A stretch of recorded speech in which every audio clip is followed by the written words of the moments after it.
Hi friends, SMR ವ್ಯೂಸ್ಗೆ ಸ್ವಾಗತ. ಈ Tally ಅನ್ನೋದು ವ್ಯವಹಾರಕ್ಕೆ ಸಂಬಂಧಪಟ್ಟಿರುವಂಥ ಒಂದು ಸಾಫ್ಟ್ವೇರ್. ಟ್ಯಾಲಿ ಸಾಫ್ಟ್ವೇರನ್ನು ಅಭಿವೃದ್ಧಿಪಡಿಸಿದ್ದು ಶ್ಯಾಮ್ ಸುಂದರ್ ಗೋಯಂಕರ್ ಅವರು. ಸಾಫ್ಟ್ವೇರ್ ಡೆವಲಪ್ ಆಗಿರೋದು ಎಲ್ಲಿ ಅಂತ ಹೇಳಿದರೆ ನಮ್ಮ ಒಂದು ಕರ್ನಾಟಕದ ಬೆಂಗಳೂರಿನಲ್ಲಿ. ಫ್ರೆಂಡ್ಸ್, ಟ್ಯಾಲಿನ ಕಲಿಯೋದಕ್ಕೆ ಬಹಳ ಸುಲಭವಾಗಿ 4 ಪಾಯಿಂಟ್ಸ್ನ ನೆನ್ಪಿಟ್ಕೋಬೇಕು.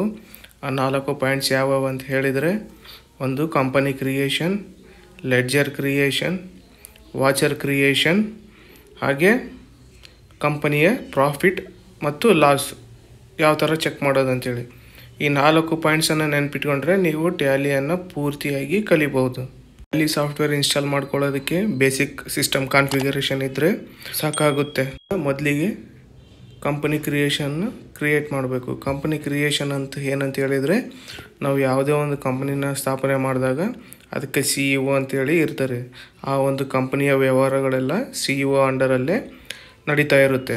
ಅದಕ್ಕಾಗಿ ಕಂಪನಿ ಕ್ರಿಯೇಷನನ್ನು ಮಾಡ್ಕೋಬೇಕು. ಕಂಪನಿ ಕ್ರಿಯೇಷನಲ್ಲಿ ಏನೇನು ಇರುತ್ತೆ ಅಂತ ಹೇಳಿದರೆ, ಕಂಪನಿ ಯಾರ ಹೆಸರ ಮೇಲೆ ವ್ಯವಹಾರ ಮಾಡ್ತಾ ಇದ್ದಾರಲ್ಲ ಅವರ ಒಂದು ಹೆಸರು ಇರುತ್ತೆ, GST ನಂಬರ್ ಇರುತ್ತೆ, ಹಾಗೆ ಕಂಪನಿಯ ಒಂದು ವಿಳಾಸ ಇರುತ್ತೆ, ಹಾಗೆ ಇನ್ನೂ ವಿಧವಾದಂತಹ ಕೆಲವೊಂದು ಆಪ್ಷನ್ಸ್ಗಳಿರುತ್ತೆ. ಮುಂದೆ ಪ್ರಾಬ್ಲಮ್ಸಲ್ಲಿ ಹೇಳ್ತಾ ಹೋಗ್ತೀನಿ. ನೆಕ್ಸ್ಟ್ ಎರಡನೇದು ಏನಂತ ಹೇಳಿದರೆ ಲೆಡ್ಜರ್ ಕ್ರಿಯೇಷನ್. ಈ ಲೆಡ್ಜರ್ ಕ್ರಿಯೇಷನ್ಸ್ ಅನ್ನೋದು ನಾವು ಪ್ರತಿದಿನ ಕಂಪನಿಗಾಗಿ ಏನನ್ನು ಖರ್ಚು ಮಾಡ್ತಾ ಇದ್ದೀವೋ ಅಥವಾ ಕಂಪನಿಗಾಗಿ ಏನನ್ನು ಬೈ ಮಾಡ್ತಾ ಇದ್ದೀವೋ ತೊಗೊಳ್ತಾ ಇದ್ದೀವೋ ಅದರ ಒಂದು ಪೂರ್ತಿ ಡೀಟೇಲ್ಸ್ ಎಲ್ಲನೂ ಈ ಟ್ಯಾಲಿಯಲ್ಲಿ ಎಂಟ್ರಿ ಮಾಡ್ಬೇಕು ಸ್ನೇಹಿತರೆ. ಮೊದಲು ಯಾವ ಥರ ಇತ್ತು ಅಂತ ಹೇಳಿದ್ರೆ ಬುಕ್ಸ್ಗಳಲ್ಲಿ ಎಂಟ್ರಿ ಮಾಡ್ತಾಯಿದ್ರು. ಈಗ ಟ್ಯಾಲಿ ಸಾಫ್ಟ್ವೇರ್ ಬಂದ ನಂತರ ಎಲ್ಲನೂ ಲೆಡ್ಜರಲ್ಲಿ ಕ್ರಿಯೇಟ್ ಮಾಡ್ತಾ ಹೋಗಬೇಕು. ಲೆಡ್ಜರ್ ಕ್ರಿಯೇಷನ್ಸ್ ಆದ ನಂತರ ಈಗ ವಾಚರ್ ಎಂಟ್ರೀಸ್ ಅಂತ ಏನಾದರೂ ಹೇಳಿದರೆ, ನೀವು ಸ್ಟಾಕ್ಸ್ ಏನಾದರೂ ಬೈ ಮಾಡ್ತಾ ಇದ್ದರೆ ಆ ಒಂದು ಸ್ಟಾಕ್ ಎಂಟ್ರಿನೂ ಇರುತ್ತೆ.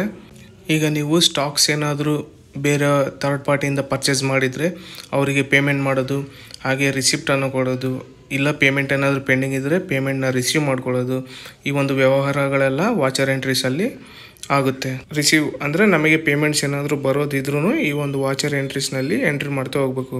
ಮುಖ್ಯವಾಗಿ ಟ್ಯಾಲಿನಲ್ಲಿ ಪ್ರಾಬ್ಲಮ್ಸ್ ಮಾಡಬೇಕಂದ್ರೆ company creation, ledger creation, voucher entries ಅನ್ನೋದು ಇವು 3 ಪ್ರಮುಖವಾಗಿರುತ್ತೆ.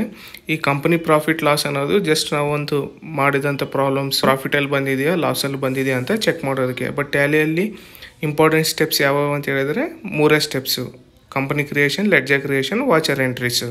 ನಿಮಗೆ ಕಂಪನಿ ಕ್ರಿಯೇಷನ್ಸು, ಲೆಡ್ಜರ್ ಕ್ರಿಯೇಷನ್ಸು ಯಾವುದೇ ಒಂದು ಪ್ರಾಬ್ಲಮ್ಸ್ ಮಾಡಬೇಕಾದ್ರೆ ನಿಮಗೆ ಒನ್ ಟೈಮ್ ಮಾತ್ರ ಎಂಟ್ರೀಸ್ ಇರುತ್ತೆ ಸ್ನೇಹಿತರೆ. ಯಾವಾಗ ಅಂತ ಹೇಳಿದರೆ ಕಂಪನಿ ಕ್ರಿಯೇಷನು, ಲೆಡ್ಜರ್ ಕ್ರಿಯೇಷನು ಇವೆಲ್ಲನೂ ಒನ್ ಟೈಮ್ ಎಂಟ್ರೀಸು. ಈ ವಾಚರ್ ಎಂಟ್ರೀಸ್ ಅನ್ನೋದು ನೀವು ಪ್ರಾಬ್ಲಮ್ಸ್ ಮಾಡ್ತಾ ನೀವು ಏನಾದರೂ ಚೇಂಜಸ್ ಮಾಡೋದಿದ್ರೆ ಆ ವಾಚರ್ ಎಂಟ್ರೀಸ್ನಲ್ಲಿ ಮಾಡ್ತಾ ಹೋಗಬೇಕು. ಫ್ರೆಂಡ್ಸ್, ಈ ವಿಡಿಯೋ ನಿಮಗೆ ಇಷ್ಟ ಆದರೆ ಲೈಕ್ ಮಾಡಿ, ಶೇರ್ ಮಾಡಿ, ಸಬ್ಸ್ಕ್ರೈಬ್ ಮಾಡಿ. Thank you.